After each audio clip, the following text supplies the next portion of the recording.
sindicalizados do Sindicato dos Escritores. Eu sou o Otávio e estou aqui hoje para trazer o último conto original de 2023. E que responsabilidade aqui escolher um conto para encerrar esse ano. E que dificuldade também. Esse quadro, a ideia dele é entre desafios e leituras que fazemos, a gente também publicar às vezes algum conto nossa autoria em que a gente tenha escrito antes da época em que gravamos o podcast, que são muitos, ou contos que escrevemos em outras ocasiões. O Tots também trouxe já algumas vezes contos que ele escreveu para oficinas de escrita e afins. E hoje, em específico, estive procurando contos da época antes da gente gravar. Eu acho que são os mais interessantes e, no meu caso, também os piores. Então, eu tenho essa dificuldade em vencer o cringe, né? A vergonha de ler algo que eu, hoje, olhando, penso, meu Deus, que conto mal escrito, né? Então, eu procurei um dos que eu achei mais legalzinho pela temática do que eu escrevo, do que pelo conto em si. Abordo isso depois. Mas cuja proposta era: escreva um pequeno conto baseado em um desenho ou ilustração da sua escolha. Para quem está vendo a versão de vídeo, estou colocando agora. Vamos lá, aqui. Não, aqui, acho que aqui, não sei. Do lado que a minha mão está, eu estou colocando a ilustração que eu escolhi para esse desafio. No caso, foi uma ilustração de uma amiga minha, a Adriana Cristina Cortiço, às vezes ouvinte desse podcast, que ela desenhava de vez em quando. Ela é mais fotógrafa, né, do que ilustradora, mas esse desenho que ela me mandou, eu achei ele bem legal, me deixou bem inspirado na época para escrever uma história. Então, sem mais delongas, vamos ao texto, ao conto Montanha de Siete Colores. Senti um vento fresco bater no rosto. Arregalou os olhos de imediato. Aquilo não poderia estar acontecendo. Assustada, levantou-se e correu descalça para se deparar com uma janela escancarada. Tão estranho. Jurava ter trancado toda a casa antes de dormir. Mas a atenção para pequenos detalhes se perdeu na escuridão que vinha de fora. A cidade era engolida em uma imensa escuridão. As estrelas estavam se apagando, e em questão de segundos, não havia mais nada. Estava se segurando no parapeito da janela quando sentiu suas mãos afundarem.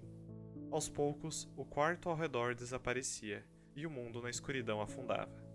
Fechou os olhos enquanto sentia seu corpo submerso em nada. Flutuando no cosmos era como imaginava estar, mas não tinha coragem para encarar o que de fato acontecia. As cores precisaram brilhar para encorajá-la. Pequenos raios de luz a alcançaram, e assim ela enxergava um novo mundo. Mergulhando em um chão estranho, estava em uma enorme trilha, vestida com uma jeans surrada e uma jaqueta vermelha, com uma mochila nas costas, cabelos compridos como se em outro tempo. Mas novamente, os detalhes escapavam para a visão adiante. La Montaña de Siete Colores, uma estrada de arco-íris no horizonte. Lembrava de ter visto sobre a beleza desse local em alguma matéria sobre o Peru na televisão. Mas estando tão próxima, tinha certeza. A realidade era infinitamente mais bela. Curvas coloridas se entrelaçavam até o topo, um longo emaranhado de verdes, azuis, rosas, roxos, vermelhos, amarelos e marrons. Não sabia dizer onde uma cor começava nem onde terminava. Apenas sabia que era lindo, e o resultado era um topo brilhante. Com um frio na barriga, deu o primeiro passo ao topo, em um pulo onde o peso não mais existia. Flutuava em um grande salto rumo ao desconhecido, buscando pelo topo daquela composição. Senti que podia voar para longe, mas dali não queria partir. E também não queria se apressar. A graça na aventura estava no friozinho na barriga, na longa escalada e inevitável descida. Quando se encontrou no topo, tudo observou, o horizonte indescritível de um mundo desconhecido. Assim que cansou, enfim acordou, mantendo consigo a lembrança desse mundo colorido e da aventureira que um dia haveria de chegar ao destino sonhado. Então esse conto, ele é bem como que eu posso dizer, fidedigno ao desenho, né, que a minha amiga fez, que é dessa montanha que de fato existe, né. As cores dela na vida real não são tão nítidas quanto no desenho, né, mas é possível identificar essas 7 cores, né, na montanha. Eu não conhecia a montanha até minha amiga ter me mandado, né, essa ilustração. E eu coloquei um pouco também das características da minha amiga nessa história, porque eu conheço ela. E porque claramente no desenho é ela de costas, né, na montanha, e ela me contou que é um local que ela gostaria de ir ainda, né. Se eu não me engano, é uma montanha até meio fodida de se escalar, né? Enfim, blá blá blá. Não é escalar a palavra, mas enfim, de fazer turismo. É isso. Então eu coloquei esse aspecto de aventureira e sonhadora, né? Bem característico da minha amiga, mas eu também coloquei uma personagem fácil de se identificar, né? Sonhadora, a ideia de sonhar com aquilo que você quer conquistar. E nessa época eu já tinha até jogado um dos meus jogos favoritos, que é Celeste, né? E eu descobri que eu gosto dessas histórias, assim, de montanhas, escaladas. Não tão literal, mas essa questão da jornada, a viagem, o objetivo, né? Então essa ideia pra mim sempre é bem divertida de se trabalhar. Hoje eu faria algo completamente diferente nesse conto. Quem sabe algum dia de fato faça. Não faria algo tão obviamente sonho e enfim, né? Algo tão bonitinho. Faria algo mais pro lado que descobri que mais me interessa, né? Que é a jornada. Celeste, que eu citei antes, é um jogo sobre escalar uma montanha, né? E eu acho muito interessante essa ideia da escalada, da jornada como analogia para a vida, basicamente, né? Para as dificuldades, as quedas, os passos em falsos, enfim. Não tem nada disso nesse conto. Se é algo que eu mudaria, com certeza seria isso. Eu faria algo diferente e brincaria mais com o conceito de cores. Fala que brincar no sentido de trabalhar mais com essa ideia. Eu acho que por ser um fenômeno natural, por ser algo que existe, por ser algo que está tão destacado na pintura, seria interessante trabalhar mais, né, as cores como momentos da viagem, desafios diferentes, enfim, né? Fazer uma arranhada de tudo isso, culminando com a personagem no topo. E aqui, nesse conto, eu coloco como um sonho que algum dia ela há de realizar, né? Trazendo para a realidade. Eu acho que esse é um dos contos mais okzinhos, vou dizer assim. Hoje eu não sinto que ele tem tanto, como o Tots mesmo diz, né? Não vence por nocaute. É uma história. É uma história de um sonho. É um relato de um sonho, de uma expectativa. Por isso mesmo que eu sinto que se eu voltar para ele, eu faria as coisas diferentes. Que é o que eu sinto com a maioria dos contos dessa época do sindicato, né? Alguns até recentes, de como a gente trabalhava muito sobre. Trabalhava. A gente se desafiava muito a entregar um conto toda semana para um desafio novo.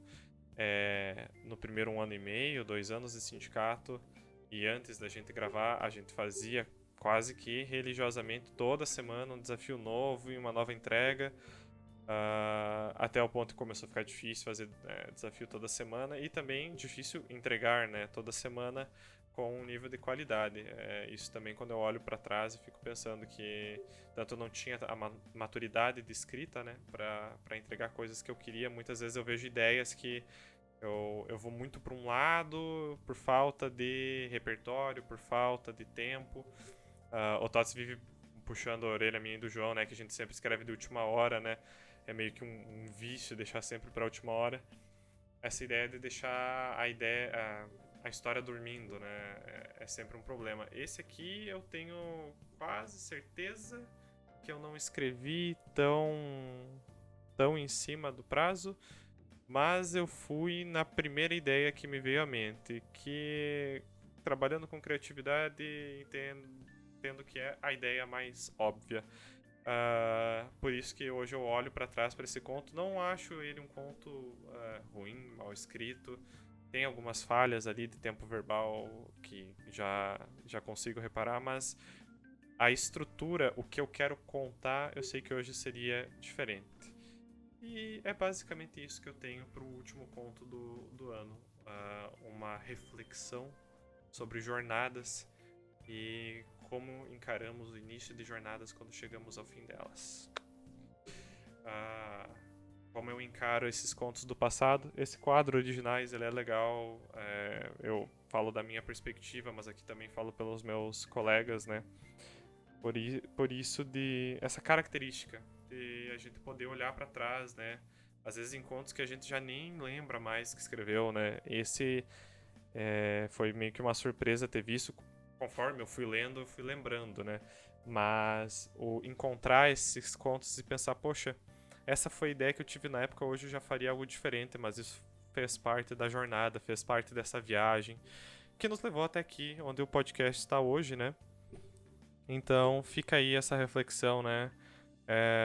Nem sei se é uma reflexão certa, ou se estou falando coisa com coisa a essa altura, mas essa ideia de que às vezes a gente sonha em realizar algo e até de fato concretizar isso, as coisas mudam muito, né? Esse velho clichê bem real. E é isso que eu deixo para 2023, para finalizar esse ano longo, esse ano em que, ironicamente, na semana que vem estaremos terminando um desafio triplo que falou já sobre vida, sobre morte e agora fala sobre as dificuldades da vida, mas mais sobre isso no desafio. E também um último episódio especial para encerrar o ano. Então aqui nessa finaleira, nessas últimas semanas de dezembro, temos 3 episódios aí para os nossos ouvintes.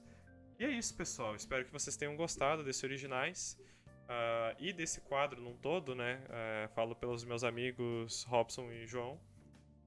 Eu vejo vocês no próximo desafio. E caso tenham comentários, queiram enviar seus próprios contos originais para que, quem sabe, a gente leia em alguma dessas rodadas. Eventualmente a gente vai ficar sem material, acredito eu, por mais que possa levar muito tempo. Sintam-se à vontade, podem enviar pelo e-mail osindicatosescritores@gmail.com ou pelo Instagram e Twitter Sindicato dos Escritores. É isso, vejo vocês no próximo desafio e até mais.